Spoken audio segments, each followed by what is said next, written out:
Madam madam वहाँ पर एक आदमी की लाश पड़ी है। कहाँ? वहाँ पे, आइए दिखा रहा हूँ, आइए आइए।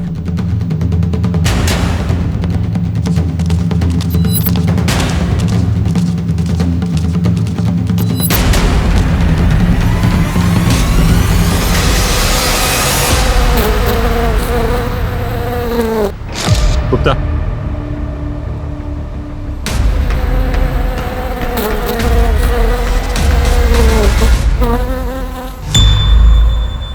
अरे ये तो औरत है। स्वाति।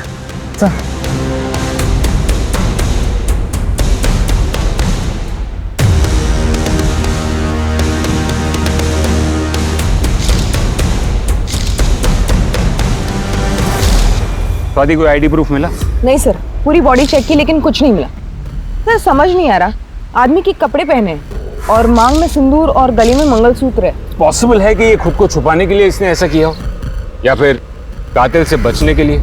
सर ये भी तो हो सकता है कि ये ट्रांसजेंडर हो। हाँ, हो सकता है गुप्ता। पोस्टमार्टम के बाद सब पता चल ही जाएगा। फिलहाल इतना तय है कि कातिल नहीं चाहता कि इसकी पहचान हो। एक काम करो, आसपास के पुलिस स्टेशन में इसकी फोटो सर्कुलेट करो और पता करो कि इसके खिलाफ कोई भी मिसिंग की कंप्लेंट दर्ज हुई है पिछले एक हफ्ते में। Yes sir.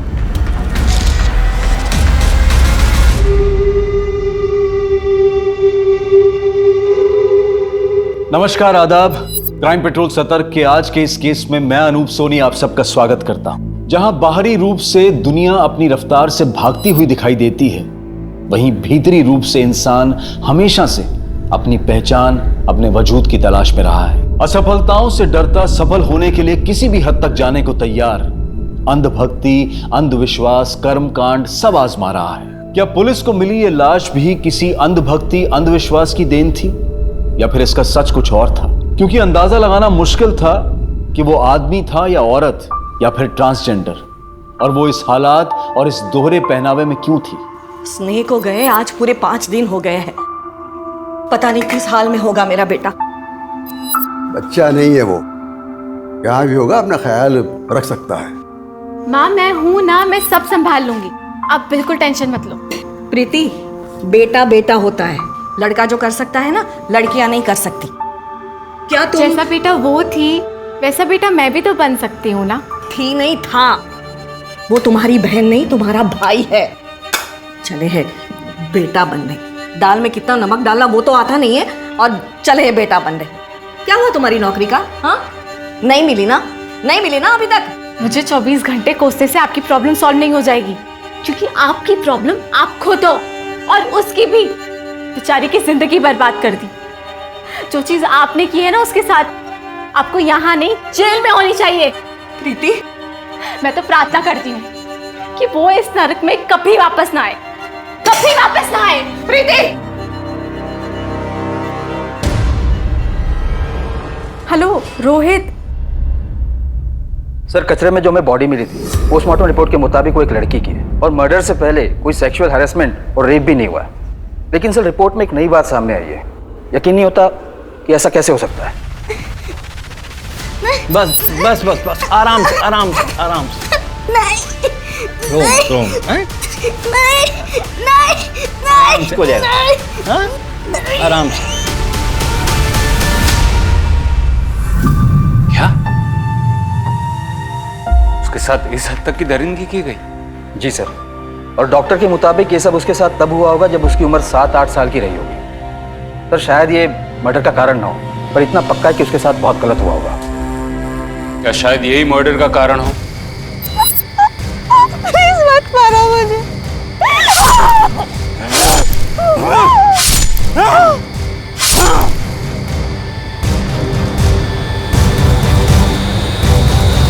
कुछ पता चला कौन है ये? कहीं कोई मिसिंग कंप्लेन?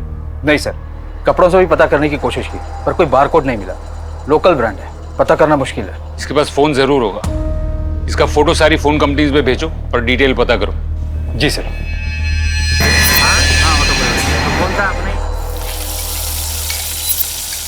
अंगद, तेरे लिए ऑमलेट बनाऊं या हाफ फ्राई? पापा आपको पता तो है मुझे हाफ फ्राई नहीं पसंद।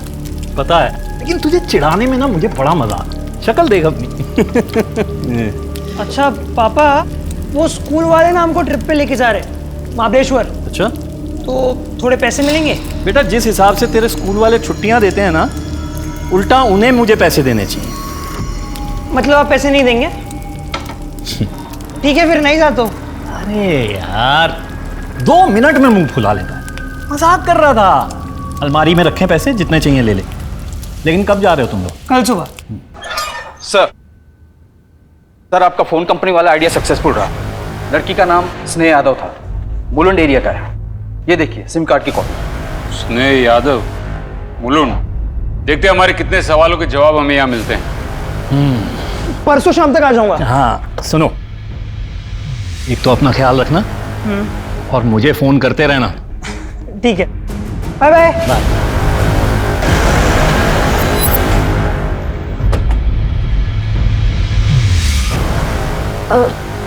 क्या हुआ साहब? आप स्नेह के माता पिता हैं? जी, पर ये क्यों पूछ रहे हैं आप लोग? स्नेह का किसी ने मर्डर कर दिया है। देखा, मैंने कहा था ना, कितना कहा था मेरा बेटा, मेरा स्नेह मुसीबत में है। आप जाइए, पुलिस को बताइए। देखिए हम आपका दुख समझ सकते हैं, लेकिन हमारे कुछ सवाल हैं जिनके जवाब आपको देने पड़ेंगे। स्नेह की पोस्टमार्टम रिपोर्ट के मुताबिक वो लड़का नहीं लड़की थी, और लड़की ही पैदा हुई थी, जबकि आप तो उसे बेटी नहीं बेटा कह रही हैं। क्योंकि साहब हमारे लिए वो बेटा ही थी। हमारे गुरुजी की इच्छा थी कि हम उसे बेटी नहीं बेटा माने, और एक बेटी की तरह ही पाल पोस कर बड़ा कर। आज मैं दाल बनाऊंगी, चावल बनाऊंगी, रोटी बनाऊंगी और सब्जी भी। तुम्हें सब्जी पसंद है ना? आज मैं तुम्हारी पसंद की सब्जी बनाऊंगी। और आपके गुरुजी की ऐसी इच्छा क्यों थी? क्योंकि वो स्नेह का भला चाहते थे। उन्होंने हमें बताया कि स्नेह उसके पिछले जन्म में लड़का था, और अकस्मात मृत्यु की वजह से वो उस जन्म के काम पूरे नहीं कर पाया था ना, इसलिए इस जन्म में उसे लड़का बनकर ही वो सारे काम पूरे करने होंगे। क्या? हाँ इंस्पेक्टर साहब, इसी तरह से हमें भविष्य में संतान के रूप में पुत्र की प्राप्ति होगी। तो फिर हुई पुत्र प्राप्ति? नहीं, उसके बाद उसकी बहन प्रीति पैदा हुई। प्रीति कहाँ है इस वक्त? वो अपनी सहेली के यहाँ गई है। स्नेह की बॉडी जब हमें मिली तब उसके माथे पर सिंदूर और गले में मंगलसूत्र था, जबकि आप तो उसे अपना बेटा कह रही। अरे आप ये क्या बोल रहे हैं साहब? ऐसा मत कहिए, अनर्थ हो जाएगा। देखिए ना ये क्या हो रहा है, ये सब ये क्या बोल रहे हैं? यही क्या, माँ बाप नहीं हैवान? अरे जिसे भगवान ने लड़की बनाया उसे जबरदस्ती लड़का बना रहे थे तुम। कितने साल की थी जब उसका ऑपरेशन करवाया? तब 8 साल की थी। हो जाएगा, आराम से। तुम लोग जिसे जबरदस्ती बेटा बनाने की कोशिश कर रहे थे, उसने बिना बताए शादी कर, इसलिए उसका मर्डर कर दिया है ना? इंस्पेक्टर साहब, मैं तो अपने पैरों पर खड़ा तक नहीं हो सकता, मैं मर्डर करूंगा? स्नेह कुछ काम करती थी, कोई नौकरी वगैरह? हाँ सर, वो स्पीड अप कोरियर कंपनी में काम करता था। ये था करना बंद करो, समझे? आखिरी बार कब देखी थी वो? 5 दिन पहले। क्या हुआ बेटा? क्या हुआ? अरे स्नेह, ऐसे लड़का होकर लड़कियों की तरह रो रहा है। क्या हुआ? कुछ नहीं, वो दोस्तों के साथ थोड़ी अनबन हो गई थी। अगले दिन सुबह वो मुझे बोलकर निकली कि वो 3-4 दिन के लिए शहर से बाहर जा रही है। पर साहब, आपको पक्का यकीन है कि उसने शादी कर ली थी? पक्का तो नहीं, पर मंगलसूत्र और सिंदूर देखकर तो यही लगता है। प्रीति वापस आ जाए तो उसे पुलिस स्टेशन भेज देना, क्वेश्चनिंग के लिए। और हाँ, जरूरत पड़ी तो हम फिर से आएंगे।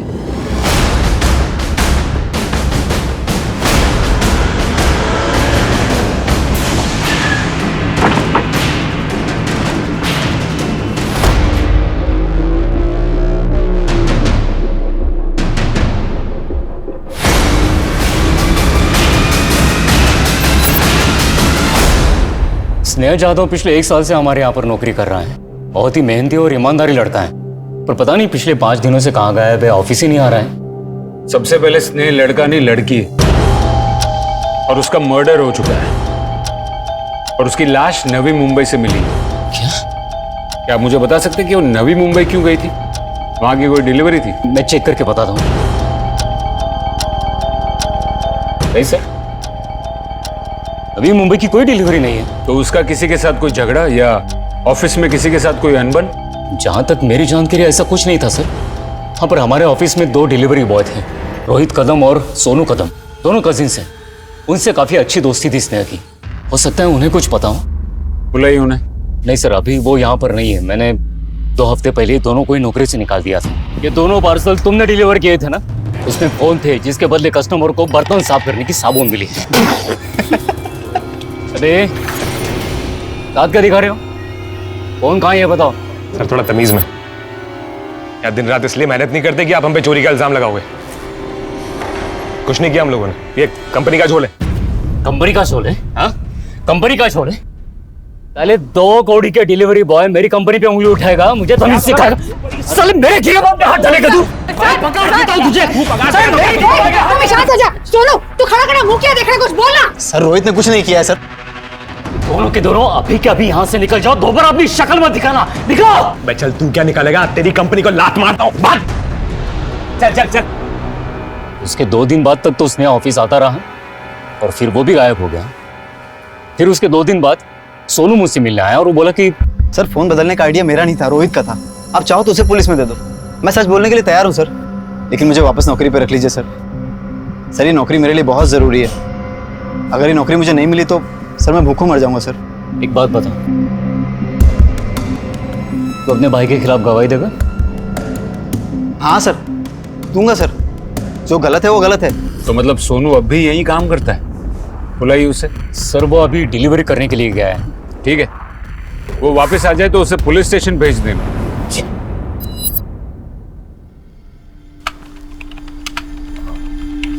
यस सर, एक रूम चाहिए था। सर आपकी फैमिली कहाँ है?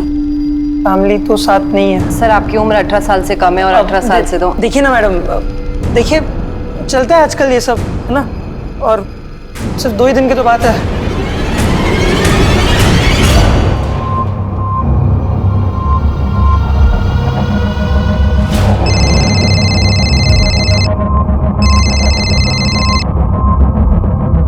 हेलो, हाँ पापा, मैं ठीक हूँ, पहुँच गया। हाँ, बहुत मजा आ रहा है। हम सब 2 साथ में ही हैं। हाँ, खाना खा लूंगा पापा। हाँ, ओके ओके, बाय।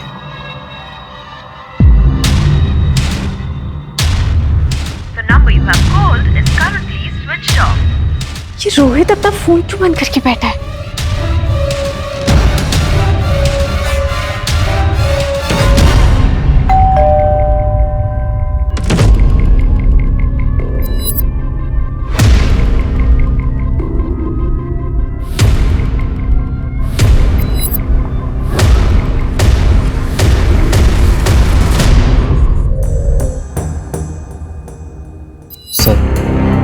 सर मैं तो कभी सोच भी नहीं सकता सर कि मेरे किसी जानने वाले का मर्डर हो सकता है।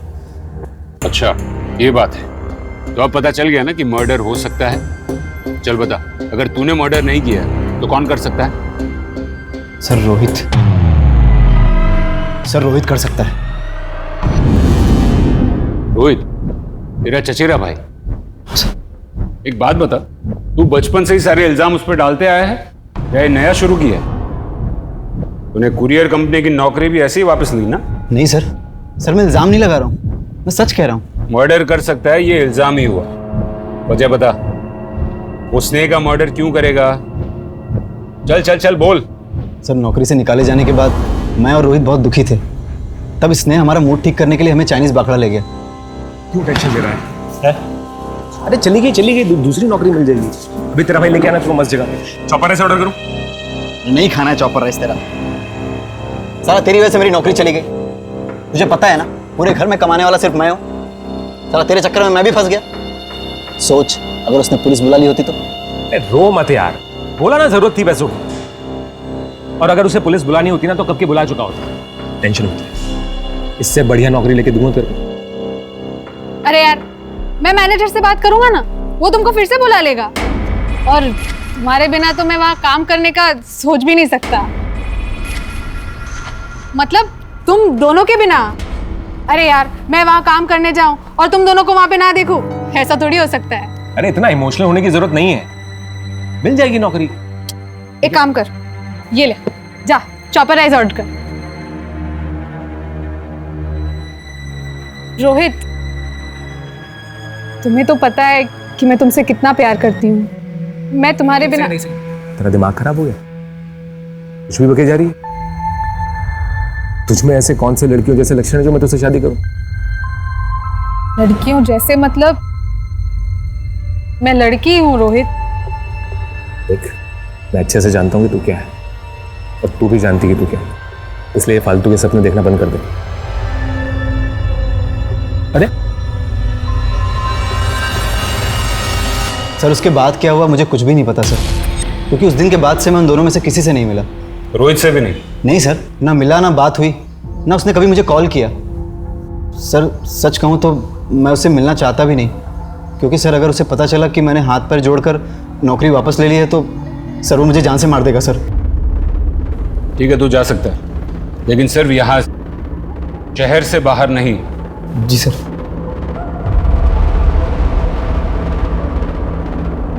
सर आपको क्या लगता है ये सच बोल रहा है? अगर सभी लोग इतनी आसानी से सच बोलने लगे तो अपना काम आसान नहीं हो जाएगा।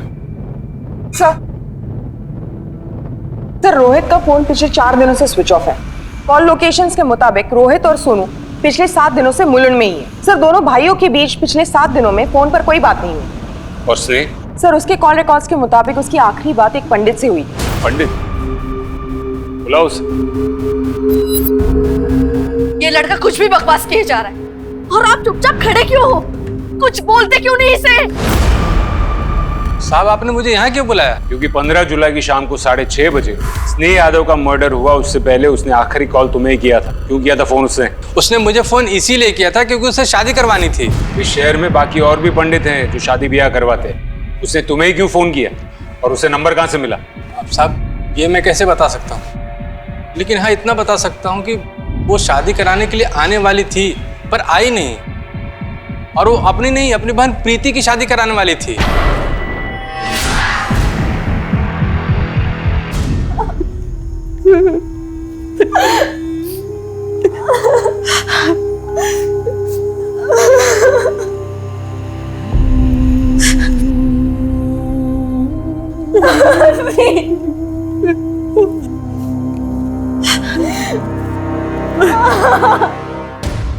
तू है कौन ये बकवास करने वाला कि तू मेरा बेटा है? हाँ? लेकिन मेरी बात... काय का पापा, अगर दोबारा ये बकवास की ना तो पुलिस में दे दूंगा। पापा लेकिन मेरी... जब पापा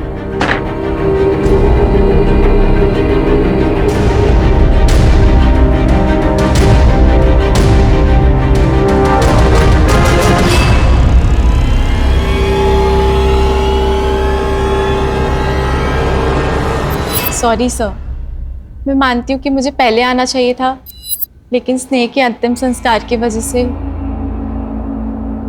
अच्छा एक बात बताओ, तुम दोनों बहनों का रिश्ता कैसा था? उसमें बनती थी या? वैसे तो रिश्ता बहनों जैसा ही होना चाहिए था, लेकिन जिस तरह से मेरे बाप ने उसे पाला पोसा, मुझे कभी समझ में ही नहीं आया कि वो मेरा भाई था या मेरी बहन। यहाँ तक कि हर साल मेरी माँ ने मुझसे स्नेह को राखी तक बंधवाई।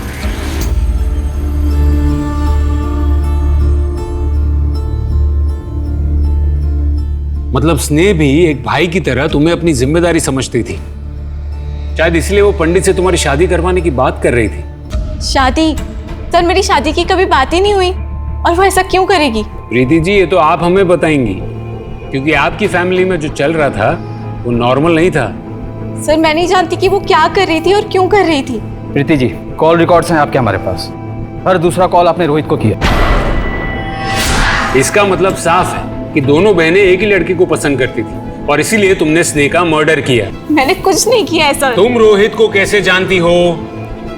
देखो सच बोलो, ये तो हमारे पास और भी तरीके हैं। सर मैं सच बोल रही हूँ, मैंने स्नेह को नहीं मारा है। रोहित और सोनू को मैं इसलिए जानती हूँ क्योंकि वो उसके साथ काम करते थे और वो उसके दोस्त हैं, और मैं रोहित को सिर्फ इसलिए कॉल कर रही थी क्योंकि घर से जाते हुए स्नेह ने कुछ ऐसी बात कही थी जो मुझे आज तक नहीं समझ आई। सारी जिंदगी मैंने इस झूठ को सच मानकर बिता दी। कितना कुछ सहा है इस झूठ के वजह से, पर बस अब नहीं, अब मैं अपनी जिंदगी अपनी मर्जी से जीऊंगी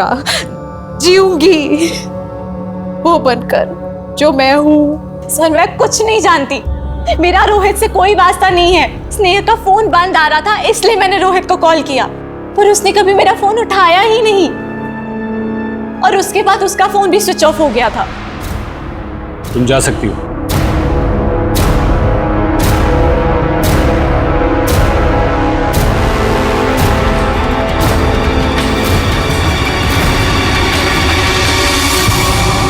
देखो मैं अच्छी तरह जानता हूँ आप ही मेरे पापा हो और आपको भी बात पता है कि मैं आपका बेटा हूँ। मुझे इस तरह इग्नोर नहीं कर सकते आप। वो तो गया तेरा नाटक, अब जो भी बात होगी तेरी फैमिली के सामने होगी। हैं? मेरी बची बसाई जिंदगी बर्बाद करना चाहता है? नहीं पापा, तेरे बाप से बात करूंगा किसकी औलाद है। चल नहीं रुको अभी क्या हुआ? अभी हो गया सारा नाटक, चल उसके सामने बात करूंगा तेरे से। चल चल।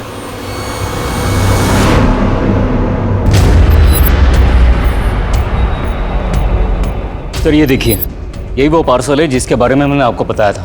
इस पे केयर ऑफ स्नेहा जाधव लिखा है और पार्सल प्रीति जाधव के नाम से।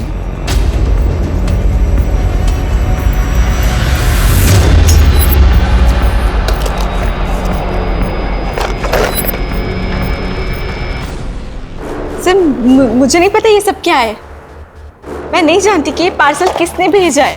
देखो प्रीति, तुम फिर से झूठ बोल रही हो। सर मैं सच कह रही हूँ, मैं नहीं जानती कि ये पार्सल किसने भेजा है और क्यों भेजा है। रात भर हवालात में रखो, सुबह तक सब सच बोलेगी। सर आप मेरी बात मानिए, मैं सच कह रही हूँ। गुप्ता, ज्वेलरी भेजने वाले का एड्रेस फेक है लेकिन ज्वेलर तो असली होगा ना। पता करो कि ये कहाँ से खरीदी गई है। इस केस में मिलता हर क्लू हमें डेड एंड पर लेकर आता है। सही हाथ पे हाथ धरे बैठे रहोगे क्या? मेरा बेटा मर गया, उसका खून हो गया है और मेरी बेटी उसके भाई के ही खून के इल्जाम में जेल में। कुछ सुनाई नहीं देता क्या तुम्हें?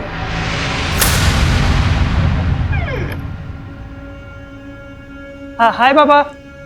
अरे ट्रिप में बहुत मजा आया, पूरा थक गया हूँ पापा, तो अब फ्रेश होके मिलता हूँ। हाँ जी। आ गया था तू? महाबलेश्वर। बताया तो था आपको पापा, दोस्तों के साथ स्कूल ट्रिप थी ना, तो इसलिए। क्या हुआ पापा? झूठ बोल रहा है। नहीं, तेरे जाने के बाद तेरे दोस्त यहाँ घर पे तुझसे मिलने आए थे, उन्होंने बताया स्कूल की तरफ से कोई ट्रिप नहीं था। झूठ बोल रहा है। एक मिनट। नहीं तो पापा नहीं बाप से झूठ बोलेगा। बता कहाँ गया था? पापा बता दो, झूठ बोलेगा। मत मारो। कहाँ गया था? बता। छोड़ दीजिए साहब, बच्चा है। हट, बता दो पापा। मैं तेरी तो पापा एक मिनट, ये लेटर आया था पापा। दिखा क्या लेटर आया था पापा, इसलिए गया था मैं। झूठा लेटर आया था।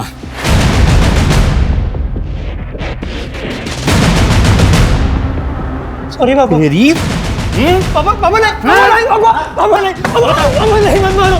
कहाँ गया था? पापा इधर ही। पापा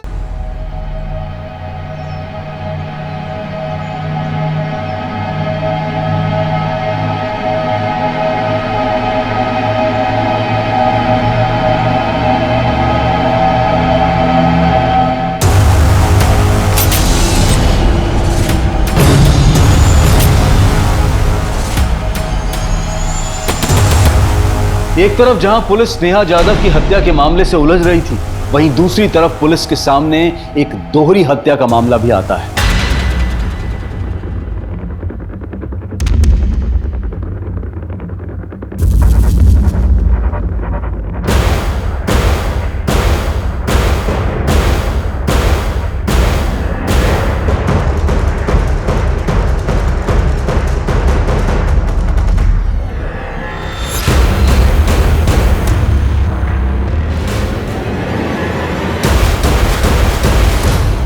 इन दोनों को किसी धारदार चीज से मारा गया है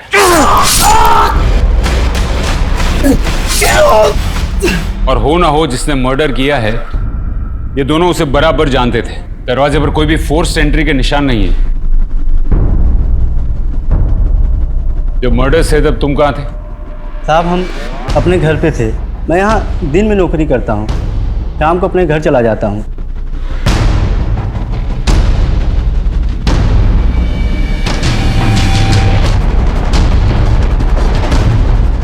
पुलिस को प्रीति जाधव के खिलाफ कुछ नहीं मिला, इसलिए मजबूरन उन्हें उसे रिहा करना पड़ा। सुधीर चौहान और अंगद चौहान के कॉल रिकॉर्ड्स और मोबाइल लोकेशन खंगाली गई और आखिरकार अंगद की मोबाइल लोकेशन की मदद से उन्हें सूरत के उस होटल के बारे में पता चला जहां अंगद चौहान 2 दिन तक रुका था। इस लड़के को देखा है यहाँ? मैडम, ये लड़का यहाँ 2 दिन रुका था और बकोली में 22 नंबर मकान के लिए पूछ रहा था। मैडम, ये लड़का बेवकूफ़ है। एक दिन अचानक हमारे घर में आया और कहने लगा कि मेरे पति इसके पिता हैं। हमारी जिंदगी का तो सुकून छीन लिया इस लड़के ने। मैडम, ये सब झूठ है। मेरे पति तो किसी की तरफ आंख उठाकर भी नहीं देखते। आपकी शादी को कितने साल हुए? जी मैडम, 5 साल। ये लड़का 16 साल का है और आपकी शादी को केवल 5 साल हुआ है।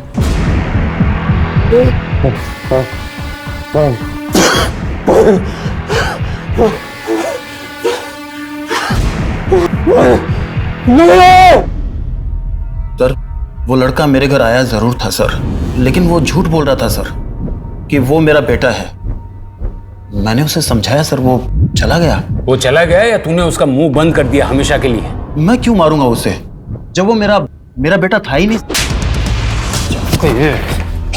मेरे जैसे ना 36 लोग आते हैं यहाँ पे, चेहरा देखकर बोल सकता हूँ कि वो झूठ बोल रहे हैं या नहीं। तो प्लीज छोड़िए सर, मैं बताता हूँ सब कुछ सच है सर।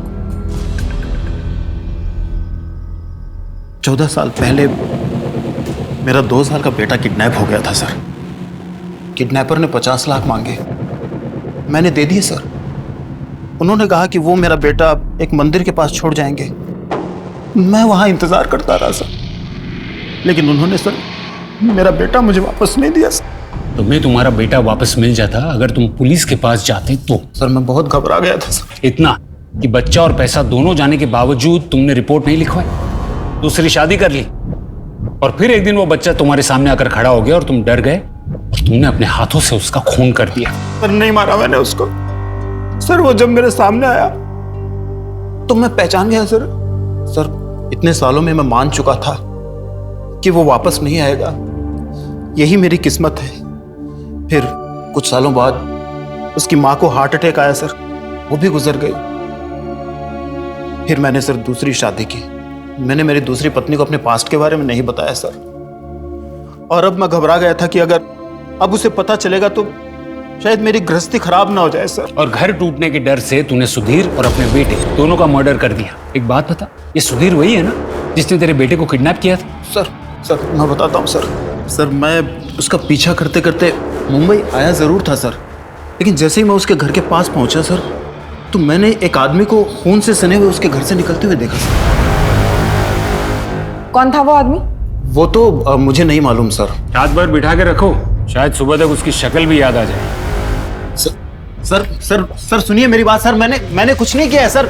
सुधीर चौहान और अंगद चौहान की हत्या में श्याम सिंह पुलिस के लिए अहम सस्पेक्ट था, लेकिन उन्हें बिल्कुल भी अंदाजा नहीं था कि उनके लिए अनसुलझी पहेली बना स्नेह जाधव मर्डर केस इससे किसी भी तरह से जुड़ा हो सकता है और एक सिरे को दूसरे सिरे से जोड़ा जा सकता है। मुझे सुधीर चौहान, अंगद चौहान के अतीत के बारे में सारी डिटेल्स चाहिए।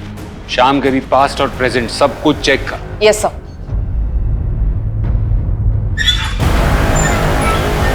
सर।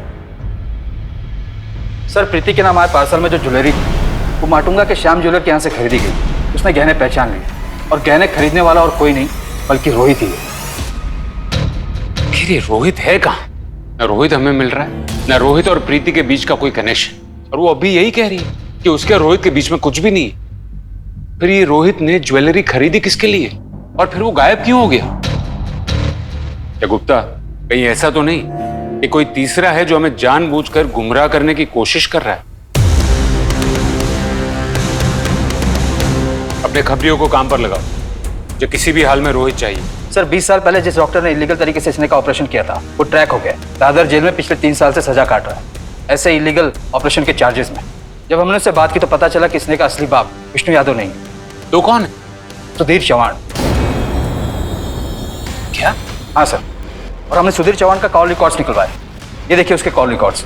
जब हमने चेक किए तो क्या नहीं।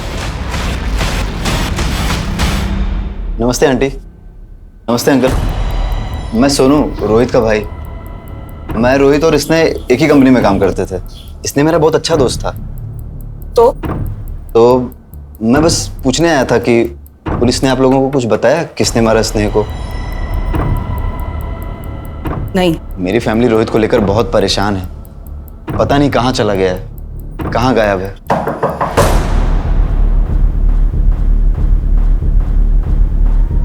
तू यहाँ क्या कर रहा है? सर मैं बस हालचाल पूछने आया था। मैं निकल ही रहा हूँ सर।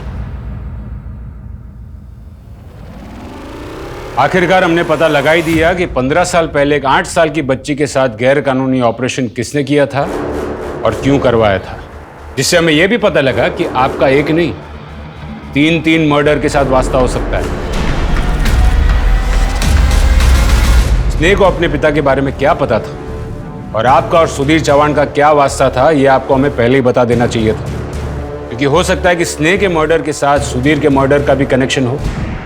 सुधीर मर गया? अरे मुझे कितनी बार समझाया ये सब चीजें तेरे मतलब की नहीं है, समझ में क्यों नहीं आता तुझे? हाँ?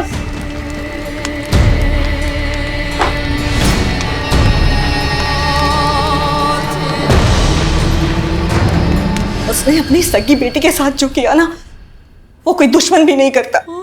मेरी स्नेह सिर्फ 8 साल की थी, जबरदस्ती उसका ऑपरेशन करवा दिया, मुझे बिना बताए, ताकि वो कभी मां ना बन सके। मां तो क्या, वो किसी के साथ। बस बस बस, कुछ नहीं, रो मत। हाँ? अभी ठीक हो जाएगा, पता भी नहीं चलेगा। हाँ हाँ हाँ हाँ, आराम से आराम से। बोला था कि अगली औलाद बेटा होगा, पर प्रीति पैदा हुई उसी दिन मुझे और मेरी बच्चियों को छोड़कर भाग गया। फिर क्या, लोगों के घर पे बर्तन मांजे, झाड़ू कटका किया और बच्चों को पाला। इनके यहाँ भी मैं झाड़ू कटका करने आती थी, पर जब इन्होंने शादी के लिए पूछा तो मैंने तुरंत हाँ कर दी, बच्चों के लिए। मैंने जब स्नेह की शादी की बात की तब आपने ये क्यों कहा कि अनर्थ हो जाएगा? साहब ऐसा मत कहिए, अनर्थ हो जाएगा। क्या मतलब था अनर्थ का? तो वो सदमे में निकल गया हो, ऐसा कोई सोचकर थोड़ी बोलता है। और देखिए, मैंने सुधीर के बारे में ये घर में किसी को कुछ नहीं बताया था, और स्नेह को भी यही बताया था कि तू ऐसे ही पैदा हुई थी। आपको यकीन है कि स्नेह को सुधीर के बारे में कुछ भी नहीं पता था? वो उसे कभी नहीं मिली थी? कि आप तो अब तक सुधीर के कांटेक्ट में थी, सबूत है हमारे पास।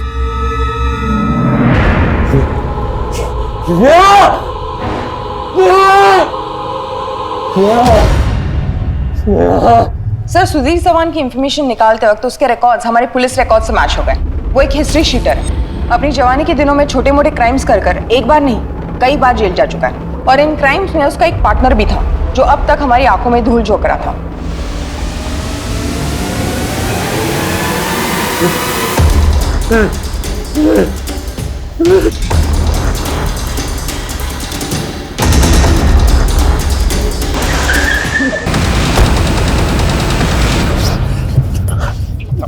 अरे सर आप मुझे ये यहाँ क्यों ना कराए? मैंने तो आपकी इतनी मदद की थी। पूरी मदद नहीं की थी, पूरा सच नहीं बोला था।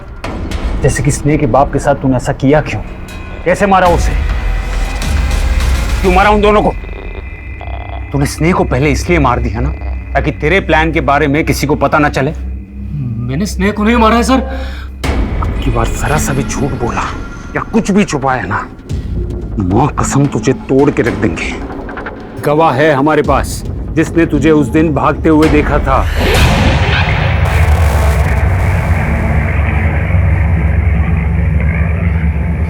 ये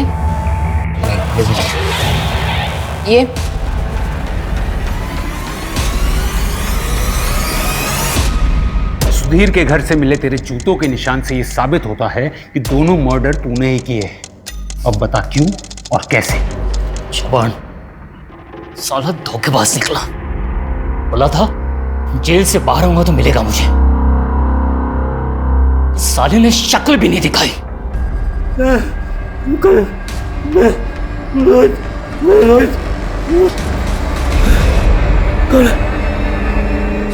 रोहित,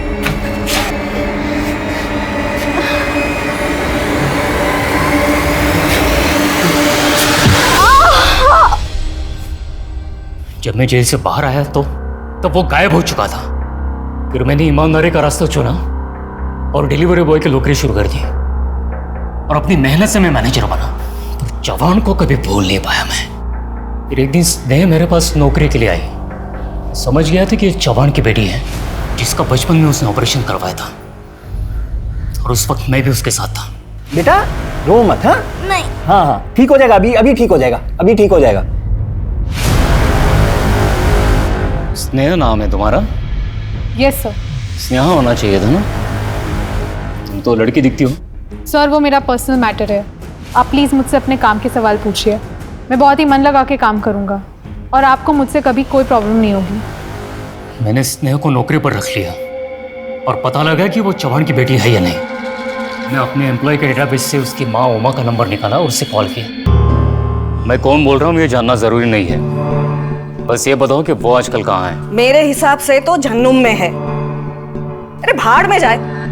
देखो मेरा उससे कोई लेना देना नहीं है अब। हाँ उसका एक फोन नंबर है, चाहिए तो लिख लो, 444727 चौहान का नंबर तो मुझे मिल चुका था, पर मैं महीनों तक ये नहीं समझ पा रहा था कि मैं उसके साथ आखिर करना क्या चाहता हूँ। एक बार तो लगा कि मैं इतनी मेहनत से यहाँ तक पहुँचा हूँ, अपने काम से काम रखूँ, पर नहीं कर पाया। और फिर कुछ एक महीने पहले स्नेहा से बात की और उसे सब बता दिया। बेटा बात यह है कि तुम लड़की पैदा हुई थी, ना कि लड़का। हमारे माता पिता चाहते थे कि उन्हें लड़का हो, लेकिन हुई लड़की, इसलिए उन्होंने अस्पताल ले जाकर के तुम्हारा ऑपरेशन करवाया और लड़की से लड़का बना दिया। मैं खुद तुम्हारे पापा के साथ उस वक्त था।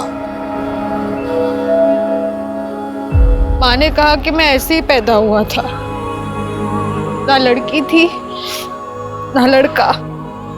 माँ ने कहा अगर तू लड़का बन के रहेगा तो कम से कम लोग तेरी इज्जत तो करेंगे, पर ये सब झूठ था।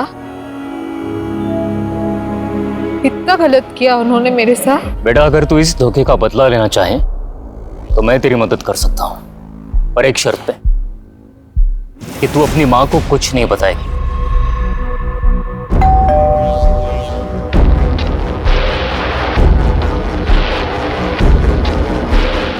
सर आपका पार्सल। अरे अंगद। जी बाबा। तुम्हारा पार्सल आया भाई। आया। साइन दो, ले लो, साइन कर लो, ले लो। अंगद, ये तुम्हारा असली बाप नहीं है। तुम्हारा असली बाप सूरत में, उसका नाम श्याम सिंह है। नीचे उसका एड्रेस है सूरत का। अगर तुम्हें कोई शक है या कुछ पूछना हो तो मुझे इस नंबर पे फ़ोन करो, 4488221212। चौहान बहुत चालाक आदमी था, मैं जानता था बहुत जल्दी उसे सब पता चल जाएगा और वो मुझ तक पहुंच जाएगा, तो मैं भी यही चाहता था। फिर उस रात जब उसने मुझे फ़ोन किया तो मैं पूरी तैयारी के साथ उसके यहाँ पर पहुंचा।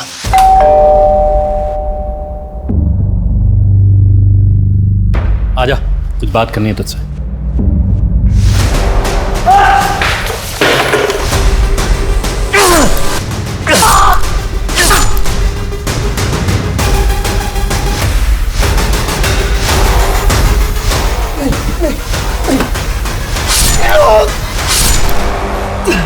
मैंने उस कमीने चौहान को उसके किए की सजा दे दी।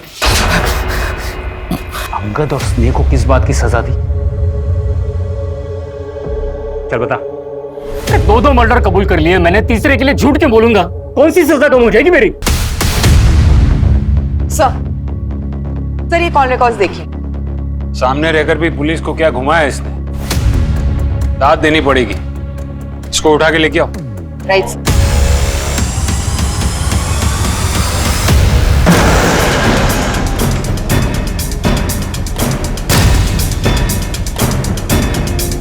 आ जाओ।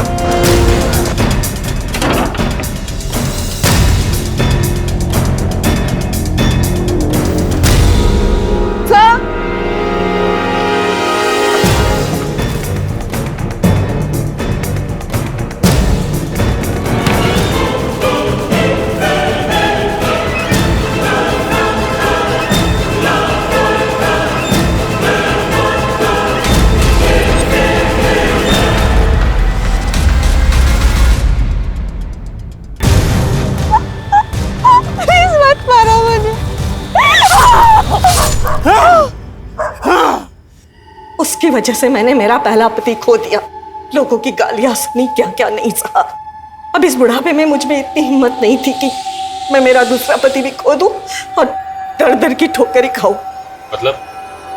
मतलब ये कि जिस दिन वो निकली ना, तब मैंने सब कुछ सुना था। प्रीति को क्या ज्ञान दे रही थी वो। सारी जिंदगी मैंने इस झूठ को सच मानकर बिता दी है। कितना कुछ सहा है इस झूठ के वजह से, पर बस अब नहीं। अब मैं अपनी जिंदगी अपनी मर्जी से जीऊंगी, वो बनकर जो मैं हूं। ये सब क्या बोल रहे हो? तुझे पता है वो आदमी जिसे मैं अपना बाप समझती थी, वो मुझे पैरों की मालिश के नाम पे क्या करवाता था? बताऊं मैं तुझे? मुझे बताने में भी घिन आ रही है। पता है, सब पता है। आजा, थोड़ी मालिश ही कर दे। वैसे भी तू किसी और काम का तो है नहीं। तो अब तुम क्या करोगी? अब मैं अपनी जिंदगी नॉर्मल तरीके से जीऊंगी। तुझे रोहित पता है ना, मैंने तुझे मिलाया था उससे एक बार। मैं और रोहित एक दूसरे से प्यार करते हैं। हालांकि हम अलग होने वाले थे, क्योंकि रोहित की फैमिली मुझे ऐसे कभी एक्सेप्ट नहीं करती। पर अब रोहित भी प्यार करने लगा है मुझसे, और वो मेरे लिए डॉक्टर ढूंढ रहा है जो मेरा इलाज कर सके, ताकि मैं आगे जाके माँ बन सकूं। और वो मुझे डॉक्टर ही नहीं, पुलिस स्टेशन भी लेके जाने वाला है, ताकि वो आदमी जिसे आज तक मैं अपना बाप समझती थी, उसे अपने किए की सजा मिले। सिर्फ इसे ही नहीं, उसे भी जिसने मेरी ये हालत की है, जो बाप जबरदस्ती अपनी बेटी को बेटा बनाना चाहता था। पर अभी तुम कहाँ जा रही हो? मैं अभी नवी मुंबई जा रही हूँ। रोहित के किसी जान पहचान वाले का फ्लैट खाली है वहाँ पे। जब तक हमारे हालात नहीं सुधरेंगे, हम दोनों वहीं रहेंगे। ये देख, ये रोहित लाया है मेरे लिए, और उसने मेरे लिए कुछ और सरप्राइज भी रखा है। पर वो पार्सल हमने तेरे नाम पे मंगाया है। मैंने अपने कंपनी के कुरियर वाले लड़के को बोल दिया है कि अगर तेरे नाम पे कोई पार्सल आए तो तुझे ही डिलीवर करे। फिर तुमने हमसे झूठ क्यों बोला? क्योंकि मुझे कुछ समझ में नहीं आ रहा था कि मैं क्या करूं। मैंने रोहित को काफी बार कॉल किया, लेकिन अचानक से वो भी गायब हो गया था। मुझे लगा कि जरूर मेरी माँ ने कुछ किया होगा, लेकिन अपनी माँ के खिलाफ आपको कैसे बताती? मैंने माँ से पूछा भी था, उन्होंने कहा कि उन्होंने कुछ नहीं किया।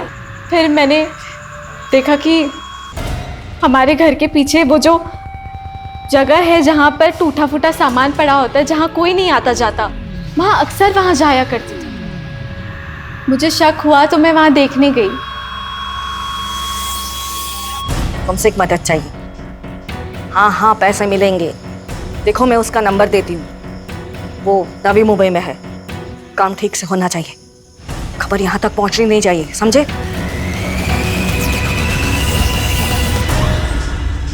क्यों मिलना चाहते थे मुझसे, और क्या जानते हो विष्णु जाधव के बारे में? बताता हूँ। मैडम वहां पर एक आदमी की लाश पड़ी है।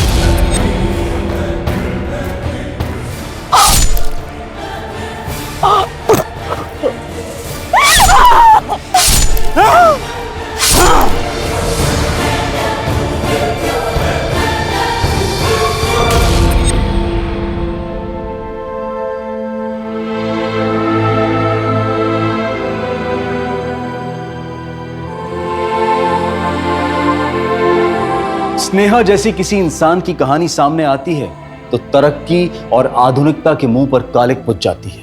उमा जाधव के पहले पति सुधीर चौहान का पुत्र के लिए मोह पहली दस्तक थी, और दूसरी तब जब उसने स्नेहा को लड़का बनाने की कोशिश की। उमा ने यह दस्तक अनसुनी की थी, और स्नेहा को अपनी जान देकर इस लापरवाही और उमा के स्वार्थी होने की कीमत चुकानी पड़ी। स्नेहा की इस कहानी से हर माँ बाप को सबक लेना चाहिए कि बच्चों को गुलाम, अपनी इच्छाओं की पूर्ति करने वाले रोबोट और तानाशाही चलाने की जागीर ना समझें। साथ ही स्नेहा की यह दर्दनाक कहानी हमें यह सीख भी देती है कि चाहे वो कोई भी हो, गैर वाजिब मांगे पूरी नहीं की जा सकती। अब मैं अनूप सोनी आपसे विदा लेता हूं, फिर मुलाकात होगी क्राइम पेट्रोल सतर्क में एक और नए केस के साथ। तब तक अपना और अपने परिवार का ख्याल रखें, सतर्क रहें, सुरक्षित रहें और देखते रहें क्राइम पेट्रोल सतर्क। जय हिंद।